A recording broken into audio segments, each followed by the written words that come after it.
Olá, sejam bem-vindos a mais um episódio do podcast Voz Afro, seu podcast semanal que fala sobre cultura afro-brasileira. Também falamos sobre empreendedorismo negro, falamos também sobre as vivências de sucesso e os perrengues que a comunidade negra enfrenta.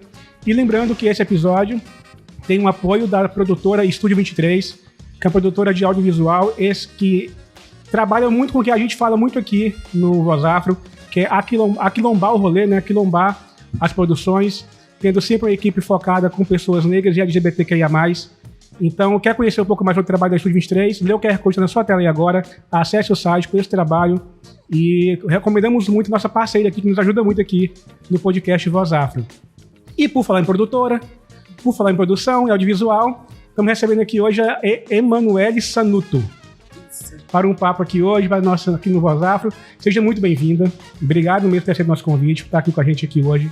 Vai ser bem bacana essa conversa, assim, espero que seja, né? E dizem que quando é bom, passa muito rápido aqui, nosso tempo aqui. Imagino que hoje vai voar de novo o tempo com você também. Seja bem-vinda. Muito obrigada, Voz Afro, pelo convite. É um prazer estar aqui, eu estou muito feliz, né? Eu acho muito importante a gente ter espaços onde a gente possa compartilhar conteúdos, compartilhar conhecimento. Muito obrigada mesmo pelo convite. Nós que agradecemos. E para começar, aquela perguntinha prática, não sei se você já assistiu algum episódio nosso. Já. Aliás, antes de tudo, para quem está nos assistindo aqui agora, por favor, inscreva-se no nosso canal do YouTube, deixe seu like no vídeo, compartilhe, comente, ative notificação, siga a gente também nas redes sociais, no Instagram, no TikTok, Instagram como @podcastvozafro, TikTok como @vozafro. Você segue a gente já? Já. Instagram também? Instagram também. Inscreva no canal? Inscreve no canal. Então tá bom. Então agora a gente continua, senão a gente ia parar. Ativar o sininho também, né? Para chegar as notificações. A gente ia parar agora, abrir o YouTube e a rede social para fazer. Brincadeiras à parte, quem é a Emanuele? Emanuele é mãe do Arthur, tem 37 anos, carioca da Gema, é esposa do Vandir, produtora cultural aí. Eu digo que eu acho que desde que eu me reconheci adolescente, porque a produção sempre me encantou, né? Tenho uma vontade eu tenho muitos sonhos, mas o meu trabalho é sempre rede, é sempre de forma coletiva, sempre com outros empreendedores parceiros. É isso. E nosso cenário assim hoje, qual a importância que você dá ao seu trabalho? Olha, a pandemia tá aí, é a resposta, né? Como que a gente passou por um momento difícil e como que a arte e a cultura foi muito importante para poder minimizar os efeitos da pandemia quando a gente teve que ficar isolado, né? Então a arte, a cultura, o entretenimento foi muito importante nesse processo, né? Então eu acho que a cultura como um todo, a economia criativa, ela é importante para o mundo inteiro. Sim. Como é que você descreve o seu trabalho? O meu trabalho, ele tem um papel que não é só de entreter, não é só cultura, ele tem um papel político, né? Onde a gente tem que executar de fato políticas públicas, que é o bom uso dos recursos públicos, né? Aquela conta que a gente paga de luz, de água, de gás, todos os impostos que a gente paga, ele tem que voltar de alguma forma para a sociedade. Então, eu vejo que a minha profissão, além de ser uma profissão, é um ato político, é um ato de política pública mesmo. E como é que é lidar, Emanuele, assim, com essa muita falta de recursos para a cultura no Brasil?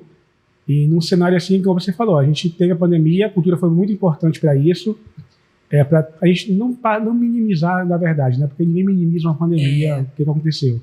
Mas para pelo menos fazer com que a gente passasse com um pouco menos de dor. Porque eu falo que na pandemia, dificilmente alguém perdeu uma pessoa próxima. Sim. Um familiar, um amigo. Dificilmente alguém perdeu alguém próximo, muito difícil mesmo. E mesmo todo esse cenário que você falou, assim, que ajuda mesmo a gente nos conectar às vezes com nós mesmos, com a nossa ancestralidade, nos ajuda a entender melhor o mundo e tal. Mas o Brasil ainda tem um pouco investimento, né, em cultura. Como é lidar com isso no dia a dia do seu trabalho? É um processo de resiliência, né? Eu falo que é um processo que a gente é de tentativa e erro o tempo todo, tentativa e acertos também o tempo todo. Eu acompanho os editais há muitos anos, né, que são os recursos públicos que voltam para a gente, né? E, assim, claro que a gente atua conforme as gestões políticas, né? Mas eu vejo hoje mais oportunidades, mais recursos para a área da cultura e da economia criativa. Quando eu falo de economia criativa, eu falo de fotografia, audiovisual, artes visuais, culinária, artesanato, teatro, dança, música. Então, hoje, eu percebo que há mais ações afirmativas justamente para descentralizar esses recursos que eram sempre voltados para as grandes, as multinacionais e empresas, né, que sempre pegavam esses recursos para poder produzir. Hoje, eu vejo que melhorou esse processo. Assim, ainda é muito difícil, mas hoje teve uma leve melhora. E é importante que a gente, enquanto produtores, a gente esteja super antenados a esses editais, a esses processos e essas leis de incentivo à cultura, que é onde está o dinheiro. A gente precisa estudar, a gente precisa buscar essas informações para que a gente coloque as nossas produções e tenha recurso para poder executar. E aí você comentou da pandemia, né, que foi um período bem triste da nossa comunidade e tal, mas eu falo que a pandemia, gente, como eu vou dizer isso? Não teve lado bom, na verdade. A gente descobriu muita coisa, digamos assim. E durante esse processo de pandemia, a gente descobriu algo, o home office, que muita gente não conhecia, né, parece, que já está assim, em prática há muito tempo, mas o home office veio para ficar, né? E, dentre tantas outras coisas, impactou em vários setores da nossa sociedade. Na produção cultural, de que forma você acha que a pandemia teve esse impacto? Muito forte, né? Porque não tem, para algumas produções, a segurança da CLT, né? Que é Sim. aquele valor por mês. Sim. Então, uma vez que a gente não pode se conectar, se encontrar, né, foi um processo onde muita gente perdeu seus empregos, onde muita coisa teve que parar, até gravações, né, se a gente for pensar no âmbito do audiovisual, né, por conta que a gente não pôde ficar, não pôde ter mais contatos. Uhum. Então, influenciou em muitas famílias, né, e muitos artistas músicos que eu conheço, que a gente se juntou para um ajudar o outro e tal, porque foi todo mundo pego meio que de surpresa, né? E, de fato, para a cultura e para os agentes culturais foi bem difícil. Não foi fácil. Imagina assim, que a gente via muita coisa acontecendo, muita live acontecendo nesse período, né? Sim. Aconteceu muita live. Tem uma que eu fiquei assim, encantado, que foi do Seu Jorge com a Alexandre Pires. Sim, eu vi também. Essa foi perfeita. Virou show, na verdade. Virou show. Tiveram em Vitória, foi em julho. Foi em julho. Teve em Vitória. Queria muito ir, mas foi no fim de semana que eu vim pro Rio gravar. Sim. Podcast. Falei assim, cara, não vai dar pra ir no show. Eu doido pra ir no show do Seu Jorge. Eu sou muito fã do Seu Jorge. Do Alexandre Pires também, enfim. Mas não deu, né? Vai ter outra oportunidade. Mas em cima de tudo isso, assim, a pandemia passou. Governo mudou, melhorou alguma coisa em relação a verbas, financiamento, incentivos, mudou alguma coisa ou ainda não? Ainda está aquela mesma vibe ainda? Não, melhorou porque, assim, há um preconceito com as leis de incentivo, né? Que quando se fala de lei Rouanet, lei do ISS, lei do ICMS, né, há uma certa... Há quem concorde e há quem não concorde, né? Mas eu acho que com essa nova gestão mudou sim, porque tem os editais que são fora as leis de incentivo, que foram essas três que eu citei, que é a lei municipal, a estadual e a federal. Tem os editais que são fomento direto, ou seja, a verba, se você tem um projeto de música, um projeto de dança, de audiovisual, São editais que são voltados para esses projetos, mesmo seja de qualquer categoria, seja rock, seja samba, seja funk, eles estão voltados justamente para o fomento direto. Então, se você passar, você recebe aquele recurso para poder executar o seu projeto. Então, esse ano, assim, abriram muitos editais. Assim, eu estou impressionada. Tem o edital da Lei Paulo Gustavo. E na pandemia também, assim, abriu, né? Tiveram algumas oportunidades, que foi a lei emergencial, que foi a lei Aldir Blanc, mas agora tem muitas oportunidades para todas as categorias da produção cultural, da economia criativa. Então, e até para quem está iniciando, né? Então, isso que é bem legal. Essa lei do ISS e do ICMS, ela funciona como se fosse a Rouanet também? Isso só aí. Só tem âmbito municipal e estadual? Isso aí. A lei Rouanet, esses recursos que vêm são dos impostos federais, a lei do ISS são os impostos municipais e a do ICMS são os impostos que essas grandes empresas elas pagam, que vêm da esfera estadual. E por que você acha que há tanto preconceito com a Lei Rouanet? Porque... Eu fui levar o papel e eu acho que passei na frente da casa. Vamos Para mim voltar da pergunta da Lei Rouanet. Tá. É bom que você limpa também? Caramba, tá muito quente. Boa. Agora vai. Por favor. Pode, Vitinho. Ela chegou a terminar a pergunta, a resposta de passar? Ou não? Caiu o negócio agostinho ali em cima ali, ó. Tá com algum problema não, né? Não. Tá de boa. Pode seguir, aí você vai a partir da Lei Rouanet. Tá. Desculpa. Se quiser, pode voltar naquela também lá. Não sei se apareceu, que a gente falou só do ICMS. Foi certinho? Então, beleza. Não, vai voltar na pergunta dele. Pode pular aí. Não, pode pular e fechar. Não, então beleza. Pode ir? Pode ir. Por que você acha, Emanuele, que tem tanto preconceito com a Lei Rouanet?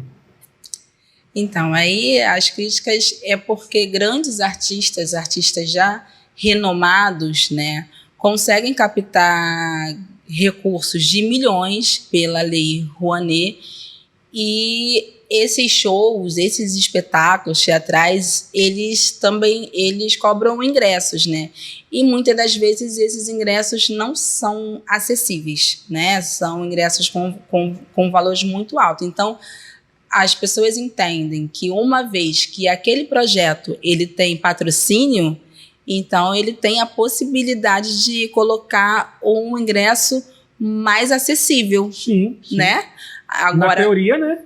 Exatamente. Só que na prática não acontece isso. Acontece em projetos de grandes artistas que recebem milhões e o ingresso é valores, assim, voltado para a elite, assim. Então, essa é a grande crítica da Lei Rouanet, tanto dos artistas quanto dos produtores, que a gente entende que há um certo monopólio, né? Mas isso não impede da gente tentar, porque eu posso falar por experiência própria, que eu já coloquei projetos na Lei Rouanet, já consegui aprovar projetos em todas as leis, então é possível sim. É possível, mas fica aquela história assim, né? Eu já vi pessoas falando sobre a Lei Rouanet, de forma crítica mesmo, que acha que não deveria ser acessível, ser permitida para grandes artistas. Que a Lei Rouanet deveria atender a periferia. Deveria atender, por exemplo, até um MC numa favela aqui do Rio. E um moleque muito bom, talentoso e tal, só que não tem incentivo e tem que ter grana. Para você entrar no mercado audiovisual, tem que ter grana. Não tem como você entrar sem dinheiro. É muito difícil.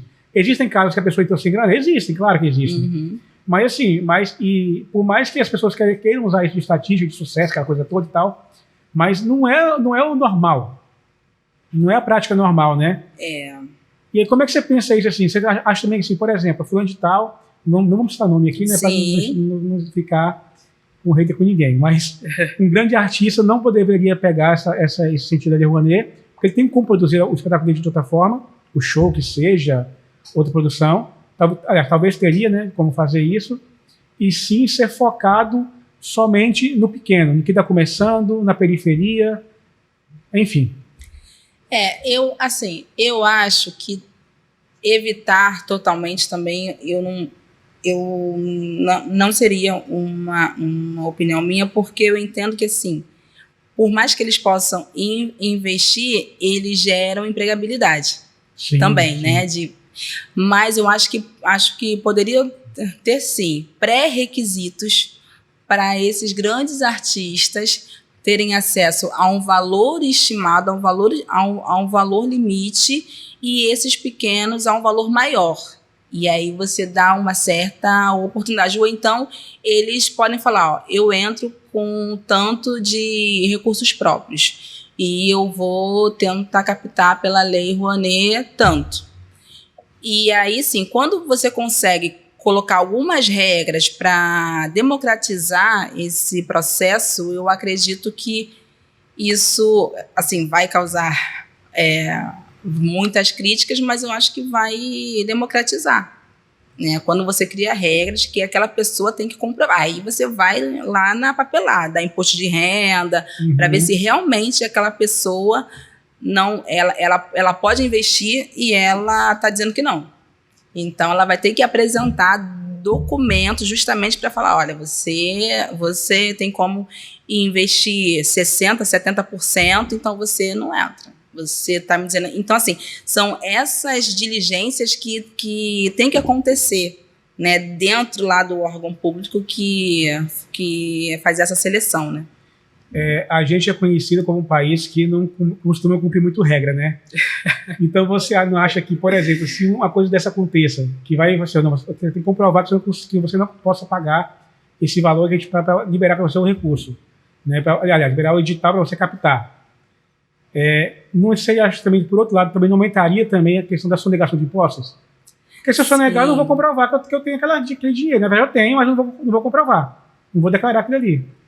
Sim, mas hoje, como eu tenho acompanhado essa integração do sistema do governo, eu percebo que está cada vez mais difícil você sonegar, né? Mas isso, infelizmente, acontece, isso são pessoas, né? A índole mesmo daquela pessoa que tem e vai mostrar que não tem, vai tentar provar que não tem, né? Então, eu acho que é importante eu, enquanto produtora, acompanhar esses processos políticos e de gestão e eles, lá do outro lado, tentarem, de fato, dificultar esses processos para essa pessoa, fazer mesmo um pente fino, porque... E aí essas pessoas...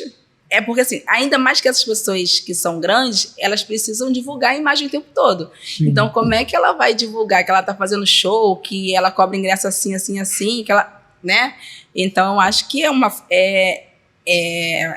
é possível, mas também eu acho que é fácil dos órgãos rastrearem, né, a caminhada desse grande artista que está dizendo que não pode...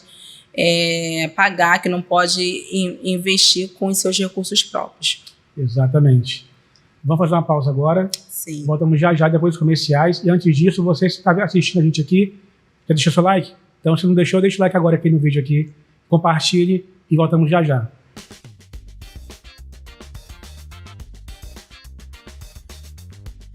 Olá, eu sou Angélica Zago, jornalista, atuo com produção de conteúdo e assessoria de imprensa na agência Angel Comunicação e você está assistindo o podcast Voz Afro. Estamos de volta para o segundo bloco aqui do podcast Voz Afro, conversando hoje com Emanuele Sanuto, produtora cultural Emanuele Sanuto. Uma coisa que eu te perguntar também é sobre a questão da iniciativa privada, né? Porque, assim, ainda... Eu não sei, eu posso estar enganado, me corrija se eu estiver errado. Mas ainda não há tanto investimento ainda, né? Da iniciativa privada em cultura e tal. São poucos que fazem isso e muitos fazem por a questão de cota também. Você, eu estou fazendo, invisto na cultura. Né? E você acha que ainda é pouco? Precisa fazer mais? Como é esse cenário? Eu acho pouco, né? Mas, assim, eu vejo um movimento acontecendo. Não só porque as empresas, elas hoje, elas tentam ser mais socialmente responsável, né? Então, eles têm um departamento específico de responsabilidade social, de patrocínio. Eles lançam mesmo editais próprios, né? Essas grandes empresas. Muitos usam também a lei de incentivo para investir por meio da lei, né? E para ter a sua marca aí bem colocada, né? Nesses grandes shows, espetáculos, nesses merchans, né? Então, a iniciativa privada, ela tem um papel fundamental que, na verdade, ela é um braço das políticas públicas, dos órgãos públicos, que têm os seus editais, os seus processos, mas as iniciativas privadas, elas têm grande potencial para poder patrocinar. Ainda é um movimento, se eu for te dizer que é o melhor dos mundos, não é. Não é o melhor dos mundos. Mas eu vejo um movimento nesse sentido muito grande, principalmente das multinacionais. Isso é bom. É. Isso é muito bom. E custa muito caro fazer um evento, uma produção? Mas vamos colocar aqui uma exposição, por exemplo. Custa muito caro fazer a exposição? Custa. Assim, porque a ideia é que a gente valorize todo o profissional que está envolvido ali, né? Desde o artista ao produtor que fica nos bastidores, no cinegrafista, em toda a equipe, né? Então, você vê o grande show ali acontecendo, né? Mas tem uma galera por trás que está fazendo aquilo acontecer. Às vezes o artista vai lá cantar, mas ele fica ali se preparando, né? Pensando o seu repertório, o seu espetáculo, fazendo seus ensaios, e a outra parte fica ali ajudando, montando a estrutura para que aquilo aconteça, né? E aí, quem fica nos bastidores, né, a gente já pensa como é que vai ficar o todo. E tem que ter a visão do pré, da execução e do pós, né, para saber que você vai chegar naquele produto final, naquela prestação de serviço para fazer aquela entrega. Então, assim, eu vejo que é uma forma de gerar renda e que contribui consideravelmente para a economia do nosso país. Sim. Né? Qual que é o momento mais difícil? O pré, o durante ou o pós? O mais difícil é o pré. O pré, eu considero que é o pré e a produção também, que é a execução. Porque por mais que a gente calcule todos os perrengues que possa acontecer, nunca vai dar. Imprevistos acontecem, sim. Sim, por mais sim. que você calcule todos, mas tem aquele imprevisto que vai acontecer ali, e agora? Então, o pré e a produção, para mim, são as etapas mais complexas. O pós é você mensurar os resultados, fazer as edições ou fazer o compilado, né? Mas eu acho que o pré e a execução é a parte mais complexa. Pegando esse gancho aí do pré e da execução, que é complexo, qual foi o pior perrengue que já passou? Aquele que você falava assim, caramba, e agora? O que eu vou fazer da minha vida? Vários. Acho que foi o meu primeiro projeto que eu coloquei no edital. Eu estava na faculdade, né? Coloquei para ver como é que ia ser. Vou ver como é que é esse lance de edital, colocar projeto e tal, só para ver como é que é. Não vou passar mesmo. Quando saiu o resultado, passei. Falei, meu Deus, e agora? Vou ter que fazer. E aí, naquela de você conseguir várias parcerias, né? Quando você não consegue todos os recursos para poder pagar todo mundo, você vai atrás de parceiros, né? Aí ela vai lá, ela fornece aquele serviço e você coloca a marca dela lá em apoio, você divulga, você coloca na camisa e tal. E era som no dia do evento. E aí no dia, tô chegando. E aquilo já foi me dando um desespero, porque o som não chegava e era um desfile de moda com som. Ia ter show e o equipamento de som não chegava. E aí eu falei, meu Deus, e agora? Aí dava 2 horas, 3 horas, o evento ia começar por volta de mais 18, 18h30. E aí eu falei, bom, eu fui lá na administração lá do espaço, porque certamente, como era um espaço cultural, tinha algum equipamento de som, né? E o cara era muito ruim de jogo. Muito ruim de jogo, não dá. Aí eu fui, conversei, por favor, que eu tive um pequeno imprevisto, pequeno, grande imprevisto, né? E não tem som e tal. Beleza, conseguimos o som, o desfile começou. Mas você conseguiu outro som? De lá do espaço mesmo. Sim, era um sim. som que não era o que a gente tinha combinado, né? Mas a gestão do espaço fez esse empréstimo. Aí, ok. De repente, durante o desfile, o som para. Porque a pessoa que ficou responsável por ligar os cabos, fica lá ligado para o notebook, tinha alguma situação lá com o notebook, deixou o notebook sem carregador. Cadê o carregador na hora do desfile? Como é que resolve? E aí o meu irmão, era a banda do meu irmão que iria tocar, né? Aí ele viu o meu desespero, ele falou, calma aí, irmã. Ele pegou o sax, pegou o teclado, ligou na tomada lá, porque ninguém achava o carregador lá do notebook que tinha lá a playlist. Pois é. E aí fizeram um instrumental ao vivo, com sax e teclado. Que legal. E aí rolou o evento, mas foi um perrengue. Foi um perrengue que na hora a gente teve que conseguir resolver. Isso foi o sax e o teclado durante o desfile, né? Durante o desfile. E o show depois do desfile, como é que rolou? Aí aconteceu aonde iria acontecer o coquetel, que foi num outro espaço. Que seria ali no final, aí foi pro coquetel, aí conseguimos realizar tudo bem, mas foi um dia que eu fiquei tão nervosa que eu fiquei sem voz. Não saía a voz assim. Fiquei, boa noite a todos, boa noite. Assim que eu fiquei. Mas passou. Mas foi um grande perrengue e foi um grande aprendizado, né? Tá aí. Sim. Esse perrengue é um negócio engraçado, né? A gente passou alguns aqui também já. Teve um que a gente foi gravar com...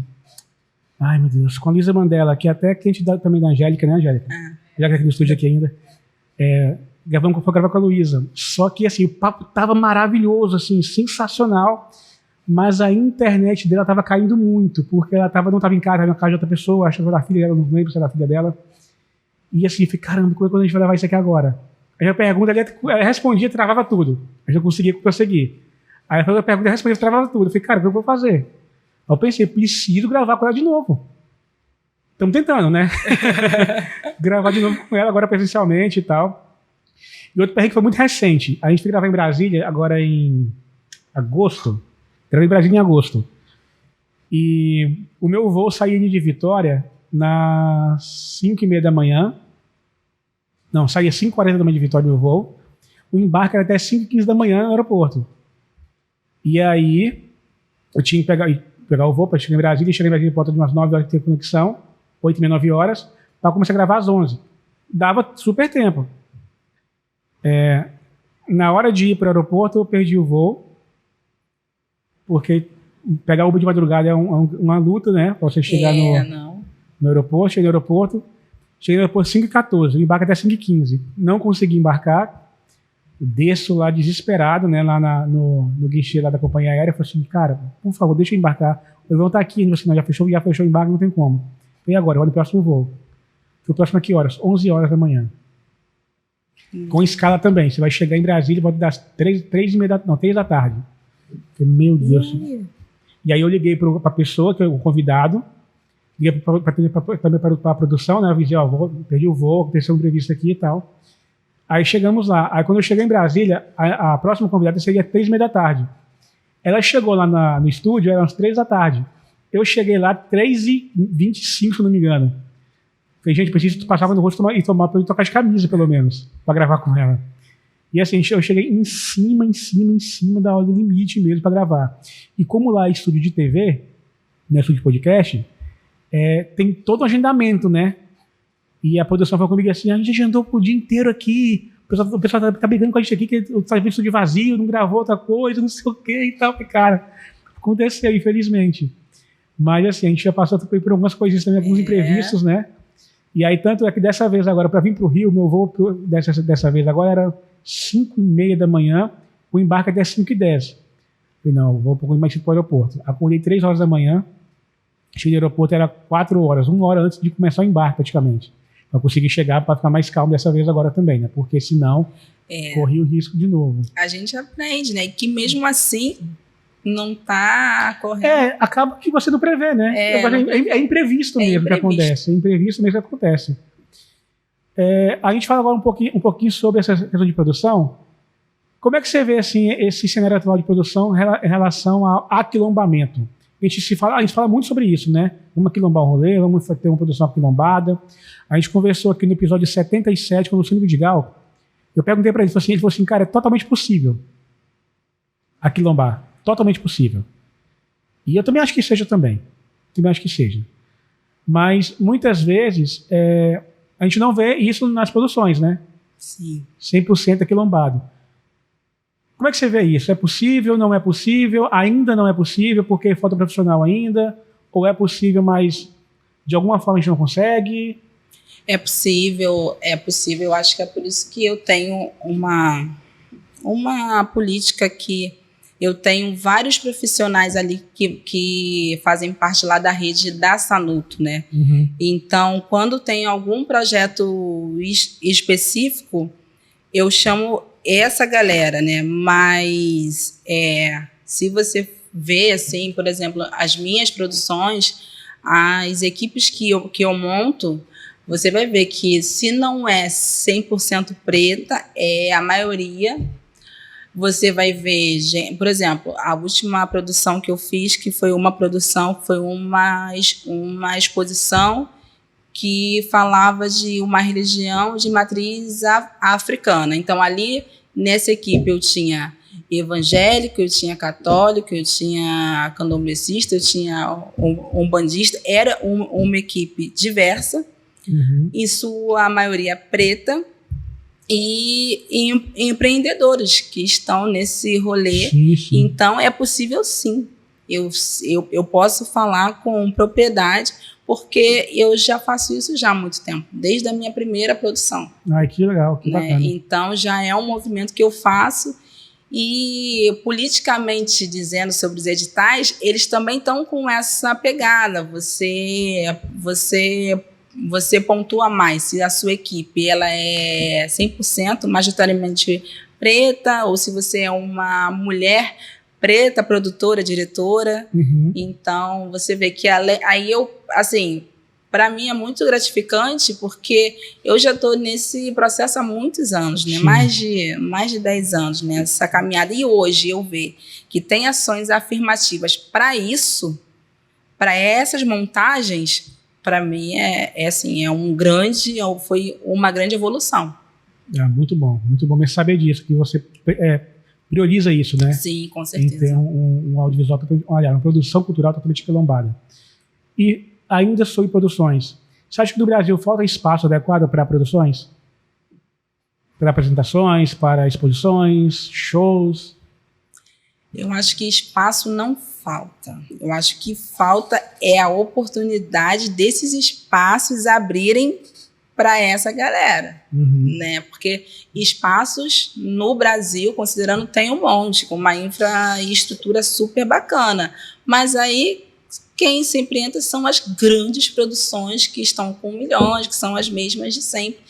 E acabam não abrindo a oportunidade para uma galera periférica, para uma galera que já está no rolê já há muito tempo, já faz cultura há muito tempo e não consegue entrar nesses espaços como liderança. Entra nesses espaços, às vezes, como parte da ponta da equipe de uma produção, né? Mas, assim, também é um outro movimento que ele está lento, mas está acontecendo, né? E você acha que isso tem influência com o racismo em si? Total influência ou não? Tem, né? Na verdade, tem muitas influências, né? E que aí entra essa questão de como as cotas nas universidades têm as ações afirmativas dentro do universo cultural, que foi até o tema da minha monografia, né? Que é entrar por meio das cotas, né? Nesses espaços, porque também, assim, eu já passei uma situação que eu passei num processo licitatório e foi tudo via e-mail, né? Foi tudo via sistema. Quando eu cheguei lá, que era um espaço militar, era um evento esportivo, mas era um espaço militar.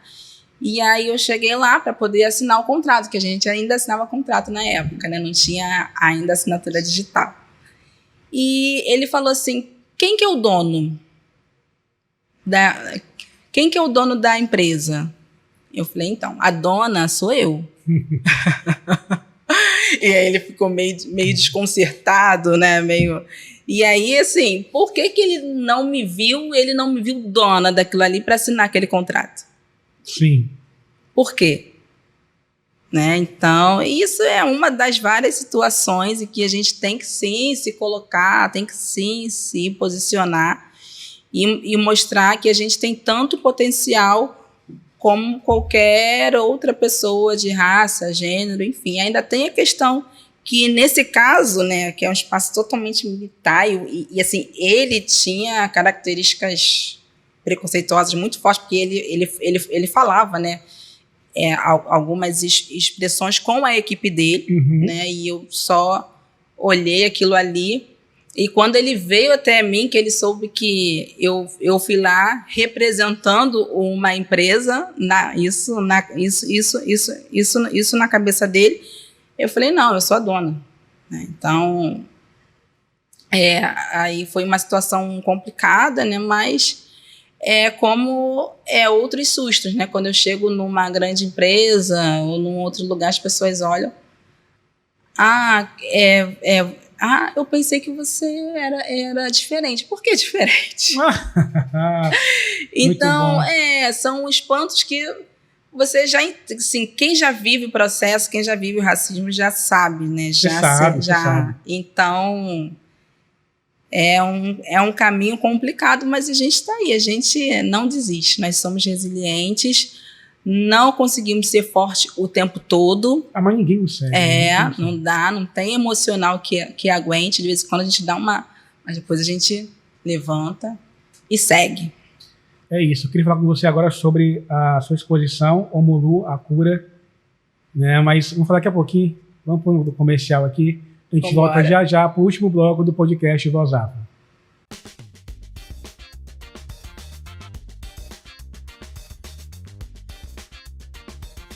Oi, eu sou a doutora Vanessa Noronha, biomédica, esteta e multiartista, e vocês estão assistindo o podcast Voz Afro. Estamos de volta para o terceiro e último bloco do podcast Voz Afro. Lembrando que esse episódio tem o apoio da produtora Estúdio 23, uma produtora totalmente voltada para o audiovisual aquilombado, que tem na sua equipe sempre pessoas pretas, da população, da comunidade LGBTQIA+. Então, quiser saber um pouquinho mais sobre o Estúdio 23, leia o QR Code na sua tela aqui e conheça mais esse trabalho, contrate a galera, é muito boa, nos ajuda muito aqui, que produz o nosso podcast aqui também, o Voz Afro. E tem que falar bem do cara, porque o Vitinho, de vez em quando, ele me hospeda na casa dele. Então, aí eu tenho que falar bem, né? Parceria é isso. Na verdade, eu só tô falando isso aqui por causa disso, né? Por causa de hospedagem e tal.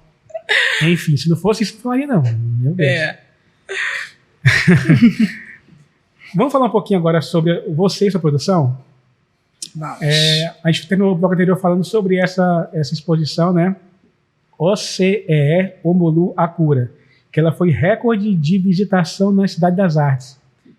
E aí, conta um pouco mais sobre a exposição, o que ela foi, o que ela conversava com o público, e como foi para você saber disso, que você foi recorde de visitação. Omolu, a Cura, Omolu, a Cura é o meu né? Minha menina dos olhos. É um projeto feito com muito carinho, né? Porque a gente consegue inserir várias pautas nesse projeto. A gente insere o combate à intolerância religiosa, a gente consegue colocar uma equipe diversa, a gente consegue divulgar trabalho de artistas que muitas das vezes não se veem artistas.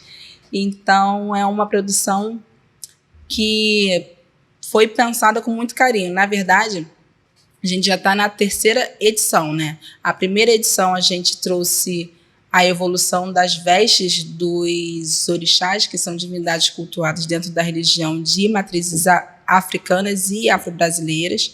A segunda edição, a gente trouxe Ossé, elementos da natureza, onde a gente aborda o ar, o fogo, a terra, a água e a folha, é onde a gente fala desses elementos como energia vital, né, para a nossa vida. E a 3ª edição foi um espetáculo que foi aprovado no edital e como desdobramento dele nasceu a exposição Ossé Omoluacura, né? Foi um espetáculo que a gente fez uma única apresentação, porque a gente só tinha recurso para fazer uma única apresentação, e colocamos nesse dia uma exposição ali, né, com elementos dessa divindade ali para receber os convidados. Só que aí ficou, porque o gestor lá do espaço pediu, falou assim: Manu, por que não fica aqui essa semana essa exposição aqui no hall? Porque a gente vai receber residentes e tudo mais. Eu falei, não, tudo bem. Botei lá embaixo da escada, montei uma mini exposição com as fotos do espetáculo. Imprimi correndo, coloquei. E aí surgiu o convite para a gente estar com essa exposição, que foi desdobramento desse espetáculo, no MUCAB, né, que é o Museu de História e da Cultura Afro-Brasileira lá na Gamboa. E aí, em janeiro, nós fomos para lá, e aí sem recurso nenhum, assim, eu mesma imprimi as fotos lá na gráfica, comprei molduras, montamos a exposição. E no último dia da exposição, né, foram pessoas muito importantes lá, né, e aí surgiu logo depois o convite para ir para a Cidade das Artes, que é o maior complexo cultural da América Latina, né. A exposição, ela tem as obras do Marco Alcântara, né, que é um fotógrafo de terreiro. Que legal. Ele é um fotógrafo de terreiro. Aí, quando eu chamei ele para fazer o espetáculo, ele falou, mas Manu, eu falei, vamos embora, porque você tem um olhar diferenciado. Então, ele fez o registro do espetáculo e, na época, tinha uma irmã de santo, né, que eu sou candomblessista, né, ela sendo iniciada para essa divindade. Uhum. E ele que foi fazer as fotos. Então, assim, a gente pediu a autorização, então a gente expôs, né, sempre com uma curadoria atrás. A gente teve uma curadoria de um Ogã, que é o Robson de Paula, de uma zeladora, que é a mãe Verônica, para que a gente colocasse o que fosse permitido, né, até que ponto. O Hudson Batista também foi o nosso diretor artístico. Ele fez o texto tanto da peça quanto da mensagem que fica passando lá na exposição, que foi um grande sucesso, que foi a choupana, que a gente montou uma choupana, e dentro dessa choupana a pessoa colocava um fone de ouvido e ouvia essa mensagem como se aquela divindade estivesse falando com aquela pessoa, né? Então foi um grande sucesso, porque mais até do que eu esperava, porque eu sempre estipulo uma meta, né? Então a meta lá para a Cidade das Artes era bater 1.500 visitantes. Lá no MUCAB era bater 500 visitantes. E no Centro Coreográfico, como foi... A gente ainda estava dentro da pandemia, com aquele resquício assim, né? Então era bater 100 pessoas, né, ali. Então, assim, a gente sempre superou. Mas na Cidade das Artes foi, assim, surpreendente, porque a gente trouxe como convidado o Alex Carvalho, que ele é carnavalesco e restaurador de imagens sacras. Então, assim, a gente conseguiu juntar uma galera diversa, e uma galera que sempre está comigo, ou quem não esteve nas outras edições chegou para somar, e o Alex foi uma dessas pessoas, né? A gente teve aí a Angélica Zago, é a minha assessora de imprensa, mas ela, assim, ela está sempre comigo, mas ela vestiu a camisa e conseguiu emplacar várias pautas, vários veículos, né? Então, assim, foi um efeito que a gente não esperava. E aí, quando eu bati a meta lá na Cidade das Artes, que era 1.500, falei, bom, batemos a meta.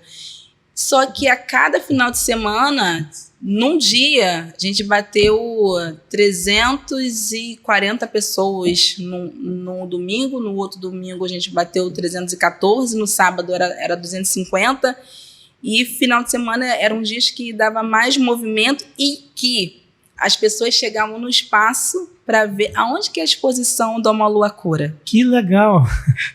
E como foi aonde que é a exposição do Uma Lua Cura? Então, assim, as pessoas já chegavam perguntando. Tinham outras exposições também lá, né? Só que chegavam perguntando aonde é que era a exposição da Uma Lua Cura. Então, foi um trabalho de muitas mãos e feito com muito coração, porque nessas exposições a gente não teve patrocínio, assim, eu contei mesmo com a ajuda dessa rede que está sempre comigo, que ajudou a divulgar, que ajudou a fazer a montagem, ajudou a manter aquela exposição viva, né?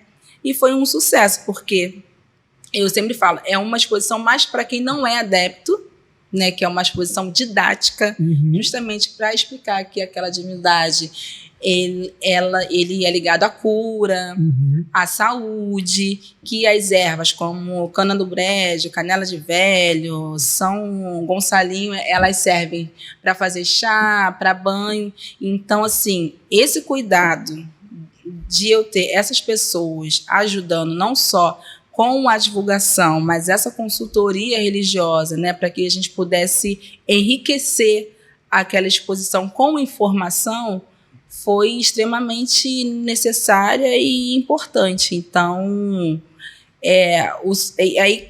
acho que no último dia, né, eu fui para lá, né, a gente tinha a Suelen Martins fazendo a mediação, então você chegava lá na exposição, tinha alguém para te receber e te explicar. E ela sempre perguntava, você é da religião ou não? Não sou.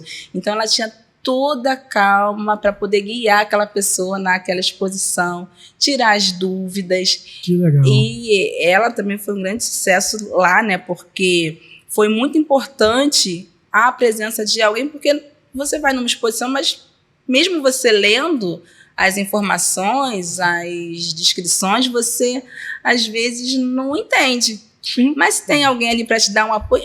Eu não entendi por que dessa choupana, eu não entendi o que significam essas palhas, por que essas pipocas, por que essas ervas. Então foi muito importante ter alguém lá mediando, né? E foi um sucesso. Aí no último dia, como a gente tinha lá aquele livro de assinaturas, né? Eu tenho até um sistema de credenciamento.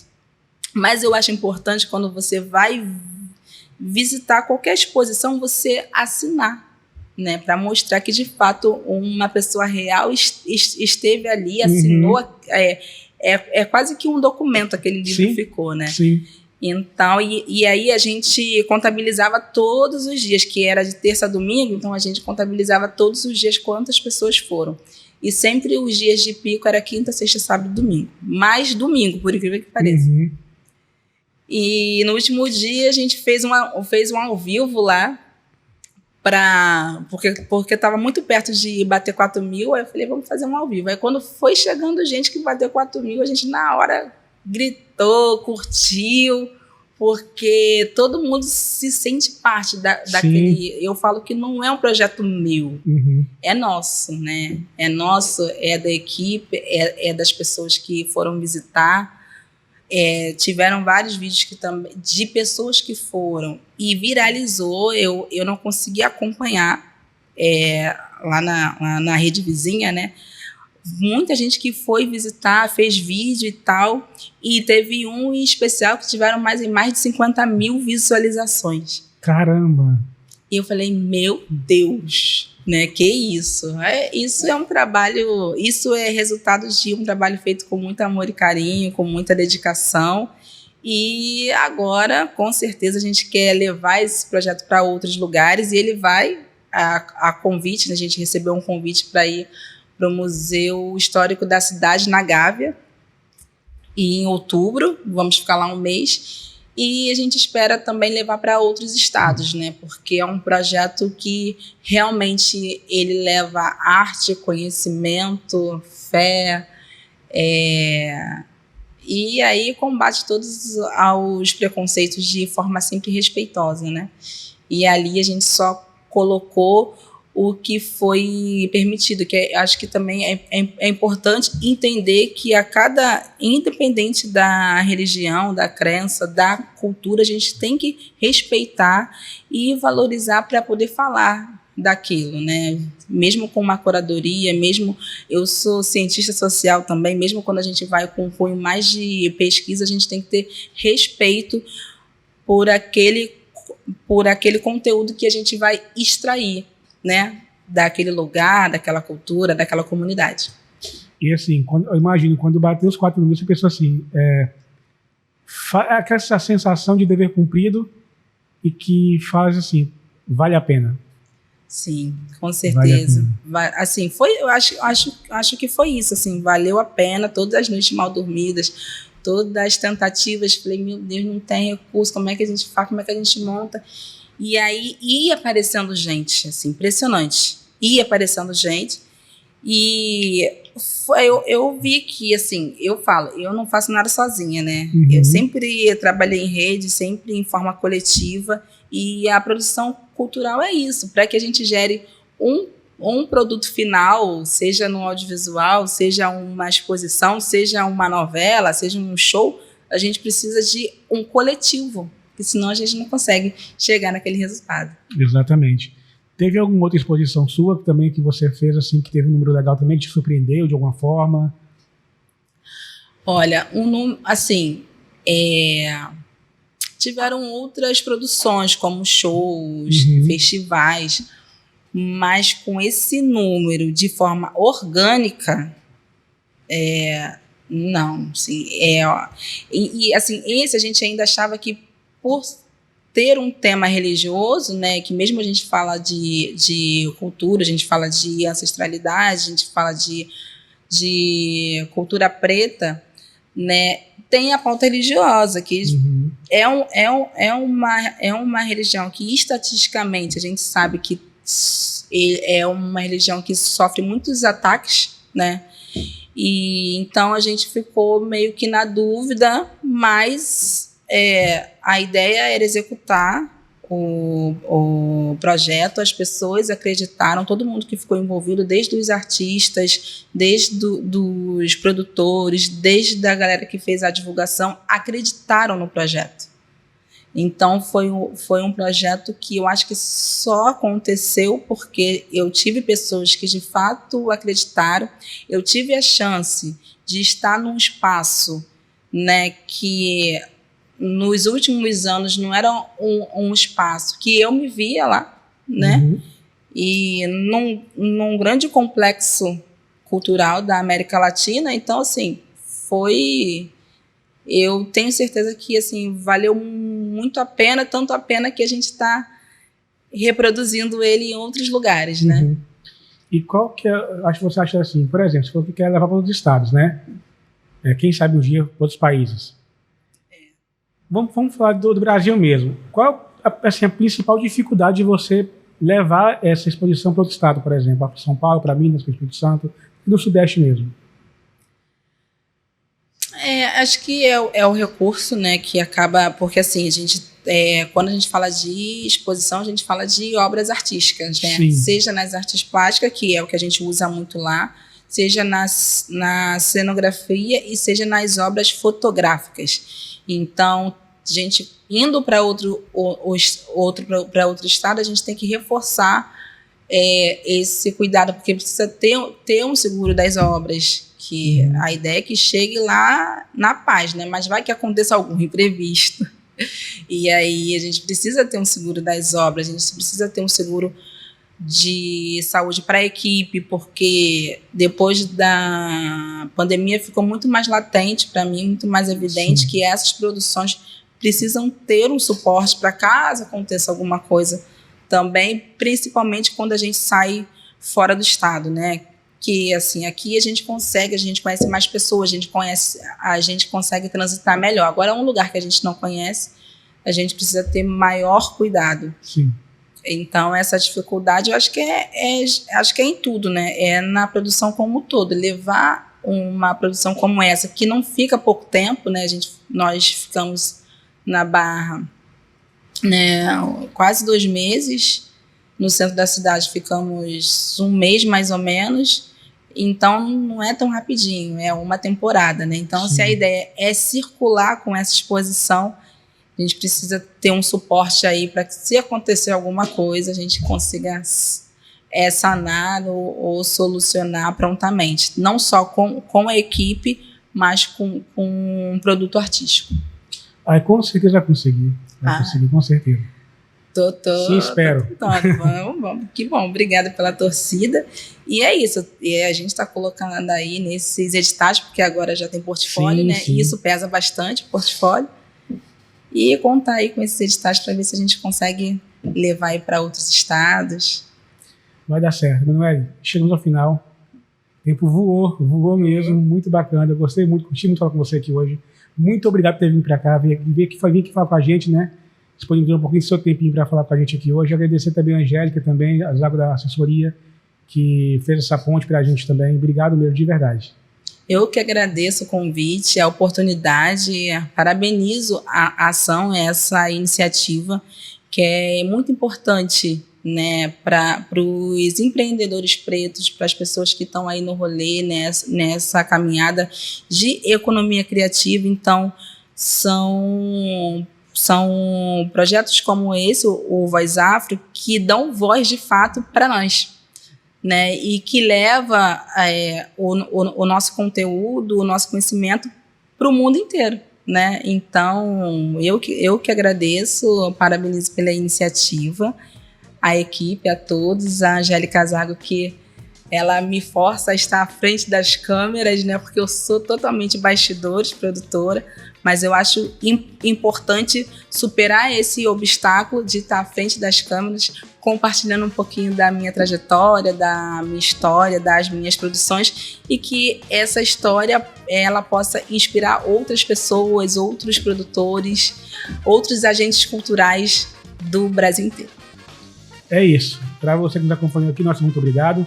Mais uma vez, não se esqueça de se inscrever no canal, deixar o like no vídeo, compartilhar, comentar, ativar as notificações, clicar no sininho aí, para ser lembrado sempre que tiver conteúdo novo, e tem conteúdo novo todo santo dia aqui no canal. Então, seguir também a gente também nas redes sociais, no Instagram como @podcastvozafro, no TikTok como @vozafro. Então, vem com a gente, toda semana tem podcast aqui para vocês, toda semana um convidado inédito aqui. Talvez daqui um dia a gente repita algum aqui ou outro que a gente gostou muito de falar aqui. Acho que todo mundo que a gente gostou, né? Vamos chamar de volta aqui então. E é isso. Até a próxima semana. Até a próxima semana, gente.